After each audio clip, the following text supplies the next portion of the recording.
Si vous êtes quelqu'un qui veut être rentable dans le domaine du trading de la crypto-monnaie, cette vidéo est faite pour toi. On va donner quelques tips qui permettent les gens de se lancer sur la crypto et comment faire pour être rentable. Quels sont les différents secteurs d'activité sur lesquels tu peux vraiment se positionner pour faire de l'argent avec la crypto. Parce que moi, j'aime bien le dire, la crypto, c'est un univers. Il y a des gens qui pensent qu'il faut passer H24 sur les graphiques pour faire de l'argent. Moi, je connais des personnes au Sénégal aujourd'hui qui savent même pas lire les graphiques, qui connaissent même pas c'est quoi les bougies. Mais c'est des personnes qui font des millions sur les cryptos, voilà, à travers peut-être les ventes, etc. Moi-même, je ne fais pas les graphiques, je ne fais pas du trading crypto. Exactement, exactement. Et tu vis de ça, donc on va en parler de ça. Je vais vous laisser juste vous présenter rapidement. Et ensuite, j'ai juste quels sont les tips qu'on peut donner à des gens qui sont en train de regarder. Peut-être 3 choses à comprendre avant de se lancer sur le trading, la crypto d'une manière générale.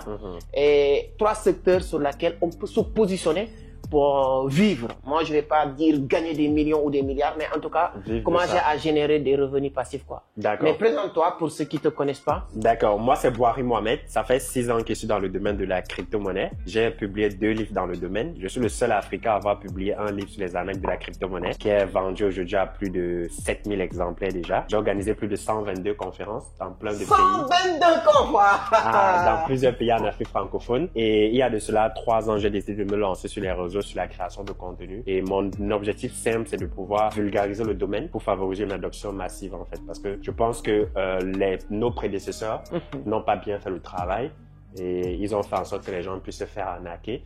Donc, c'est pour ça que j'ai écrit mon premier livre, c'est sur les arnaques de la crypto-monnaie et comment les éviter. Et maintenant, mon objectif, c'est de pouvoir créer le maximum de contenu pour éduquer les gens, pour vulgariser le domaine et favoriser une adoption massive. Parce que pour moi, la crypto, c'est l'avenir, en fait. C'est très important. La crypto, c'est l'avenir. Je pense que ça, vous aussi, vous le savez déjà. Et comme il a dit, c'est très important. Un livre qui parle des arnaques de la crypto. Moi, j'aime bien dire, la crypto en tant que telle n'est pas de l'arnaque, mais il y a beaucoup d'arnaqueurs dans la crypto. Donc, si vous avez eu la chance d'avoir ce livre qui vous parle comment éviter les arnaques, ce serait vraiment très intéressant. Si aujourd'hui, quelqu'un veut se lancer sur la crypto, il entend parler. Aujourd'hui, le monde entier est en train de parler. La semaine dernière, tu le sais comme moi, Donald Trump a signé un décret pour accompagner juste tous les USDT et tout ça. Quels sont les prérequis? Quelqu'un qui veut se lancer dans la crypto aujourd'hui, générer des revenus passifs, qu'est-ce qu'il doit comprendre en premier lieu? D'accord. Pour moi, le basique de ce basique, c'est de comprendre Bitcoin et pourquoi la crypto a été créée. Comprendre Bitcoin et pourquoi la crypto a été créée. Une fois que tu as compris ça, pourquoi les gens ont créé Bitcoin, pourquoi ça existe et qu'est-ce que c'est réellement la crypto, tu n'as pas besoin d'approfondir de long en large.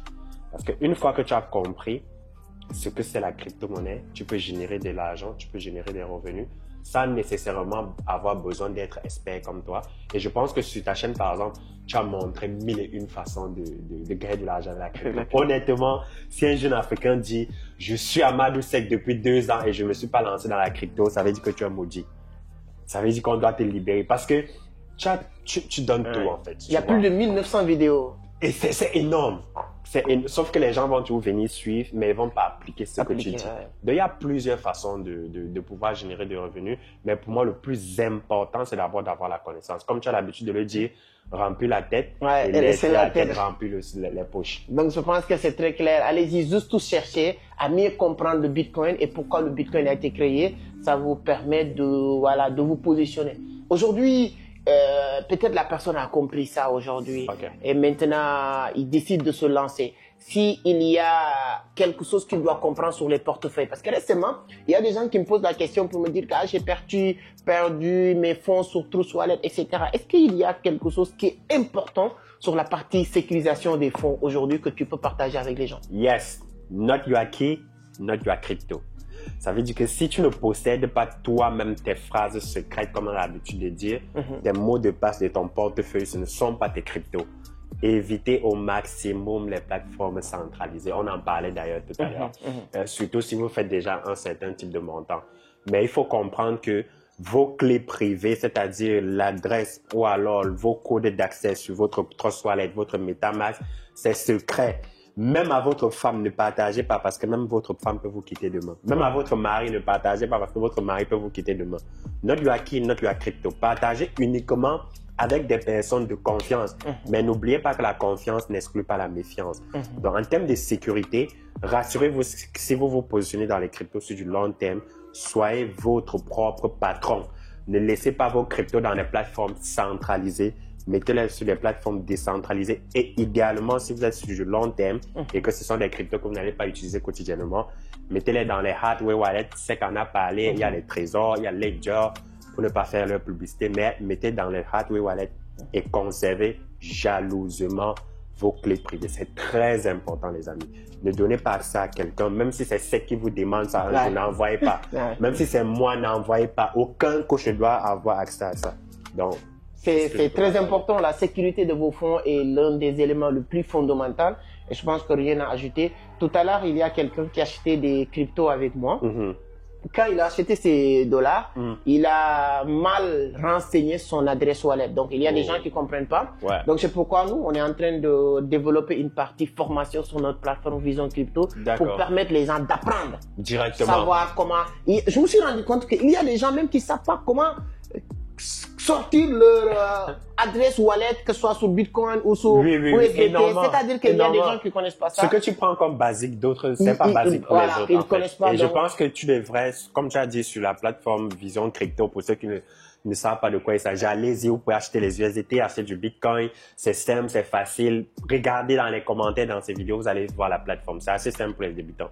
Je pense que comme tu as dit, il faut vraiment une partie académique où on va montrer aux gens pas à pas, voici comment copier ton adresse sur Trust Wallet, voici comment le mettre sur Vision Crypto, ainsi de suite. Exactement. Tout à l'heure, quand la personne a mal renseigné, je lui ai dit non, je lui ai expliqué comment envoyer. Il m'a envoyé son adresse email et son mot de passe. J'ai dit non, supprimez ça. Pourquoi tu m'envoies ça? Il faut jamais. Je n'ai pas, même pour t'envoyer des dollars, je n'ai pas besoin de ton mot de passe. Donc, c'est pour confirmer ce que tu viens de dire. Même la personne que tu fais confiance, qui doit t'envoyer tes dollars, il n'a pas besoin de ton mot de passe pour t'envoyer tes dollars. Tu as besoin juste des petits, ton adresse email, peu importe ce qu'il va utiliser pour t'envoyer. Donc, on va continuer la vidéo. On va aller manger. Donc, depuis tout à l'heure, on est là. Et ne vous inquiétez pas, on va donner beaucoup de valeur. On va parler de la patience. Et aujourd'hui, quels sont les 3 ou 2 cryptos sur lesquels quelqu'un qui veut déposer de l'argent du long terme pour faire. Et on profite pour dire que si vous avez eu la chance de regarder cette vidéo avant le 9 août, on sera ensemble le 9 à l'hôtel Belle Côte. À l'hôtel Belle Côte, Abidjan. Allez prendre votre ticket, ça va chauffer. Parce que c'est jour, ça va être. Et là-bas, on aura le temps de bien détailler. Il y aura un panel que Mohamed fera partie des panélistes pour mieux donner, en tout cas, beaucoup d'informations. Et n'oubliez pas, avant la fin de la vidéo, comme il a dit, on va vous montrer 3 moyens par lesquels vous pouvez faire pour gagner de l'argent avec les cryptos. 3 moyens pour gagner de l'argent avec les crypto-monnaies. C'est ça qu'on va aller voir tout à l'heure. Ok, let's go. La patience, on parle de la patience aujourd'hui quand on est dans la crypto-monnaie. Il y a des gens qui entrent sur la crypto. On va parler de la patience maintenant.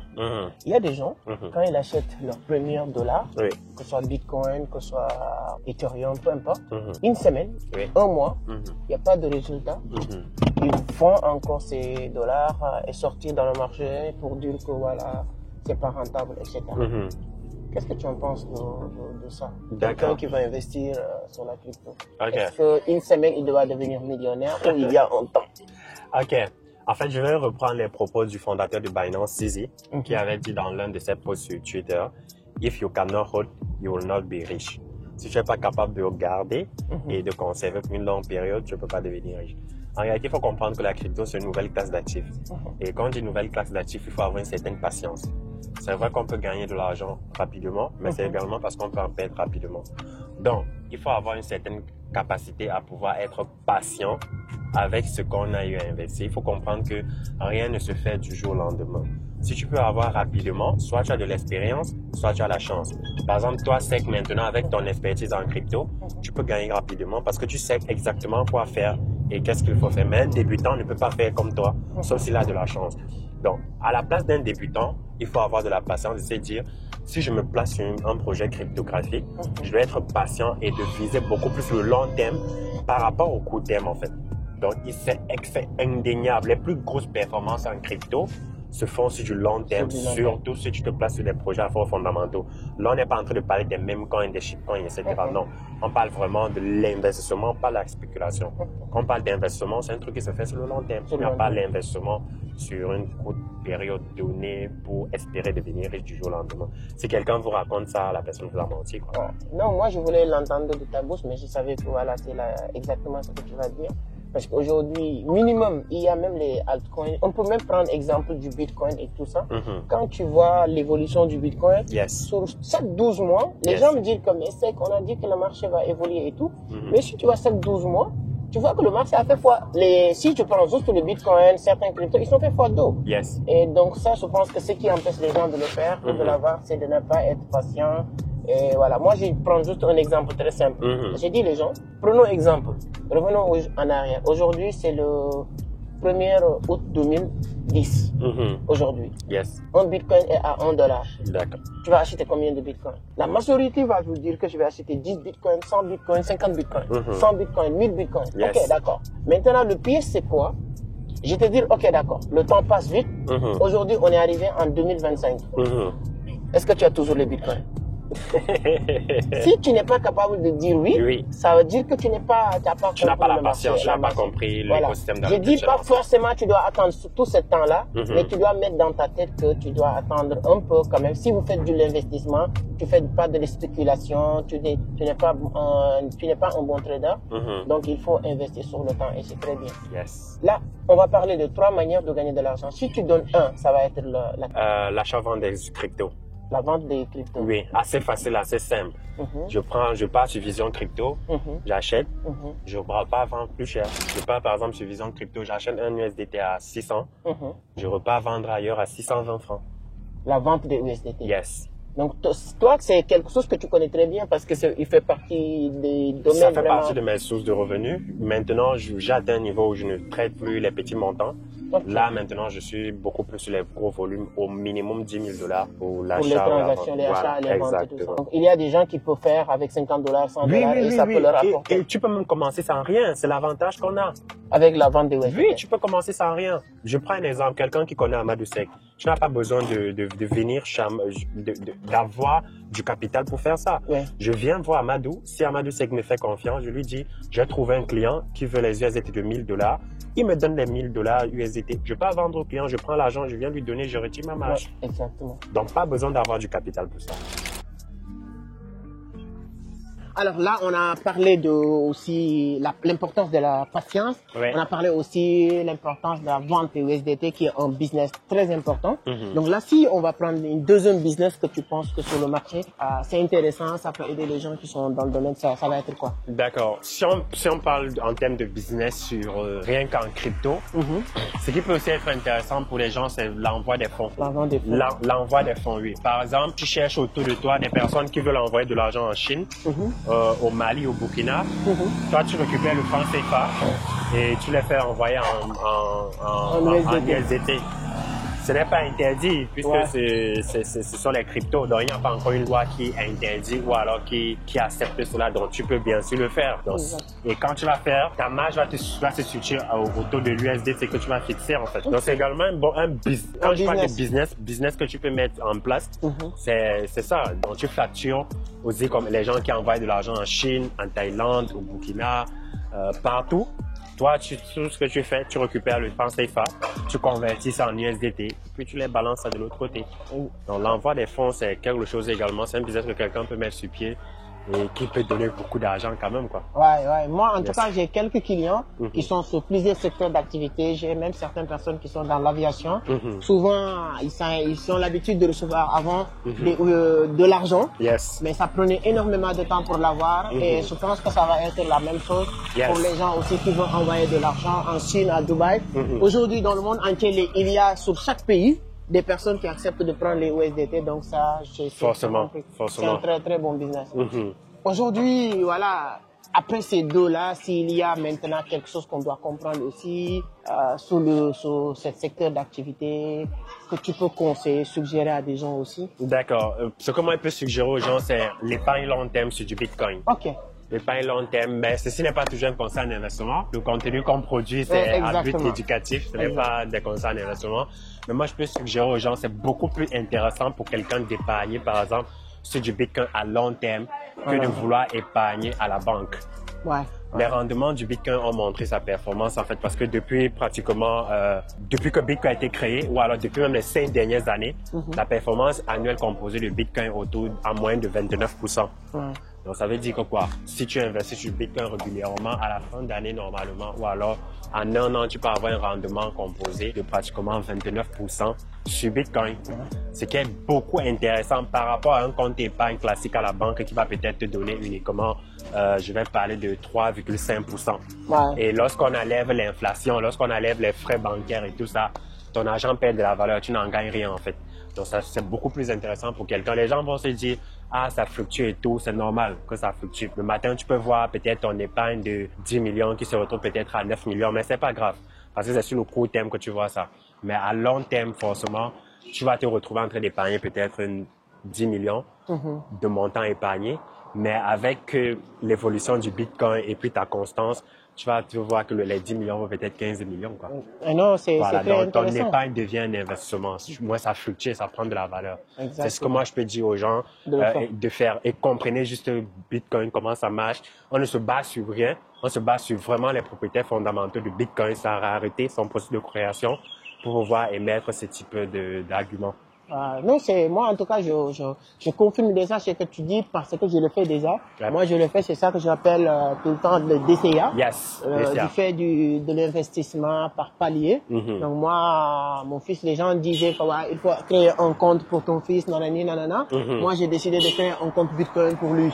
Donc moi, aujourd'hui, c'est un DCA que chaque mois, c'est sûr que X montant doit rentrer dans mon portefeuille de Bitcoin et que je n'ai pas prêt à enlever, que ce soit aujourd'hui, demain, l'année prochaine, peu importe le temps qu'il va prendre. Voilà. En tout cas, c'est très intéressant. Alors, je pense que, dis-moi sur les commentaires, hein, je pense qu'avec Mohamed, on doit faire un bon podcast. Sans problème. Aller poser quelque part, discuter de long et large sur le marché, les business en ligne et tout ça. Et à Abidjan, d'une manière générale, quels sont les secteurs d'activité très prometteurs ici en Côte d'Ivoire que quelqu'un qui veut investir doit en tout cas prêter attention aujourd'hui. Donc on va le faire. On vous attend sur les commentaires. Et encore une fois, si vous avez eu la chance de regarder cette vidéo avant le 9 août, voilà, c'est que ça sera publié avant le 9. Donc le rendez-vous c'est à l'hôtel Bellecote à partir de 9h. Voilà, venez nombreux. Prenez votre ticket et surtout abonnez-vous si ce n'est pas encore fait. C'est gratuit. C'est gratuit. C'était un plaisir. Merci beaucoup de m'avoir invité. De t'inviter sur la page. On a fait ça rapidement. Mais on aura l'occasion. On a partagé aussi assez tout ce qu'on a dit, c'est improvisé parce qu'on est dans le domaine, on n'a pas besoin forcément d'écrire pour partager quelque chose. Mais quand on va faire le podcast là, on aura l'occasion vraiment de poser et donner beaucoup de détails quoi. Abonnez-vous et à bientôt. Abonnez-vous, à bientôt.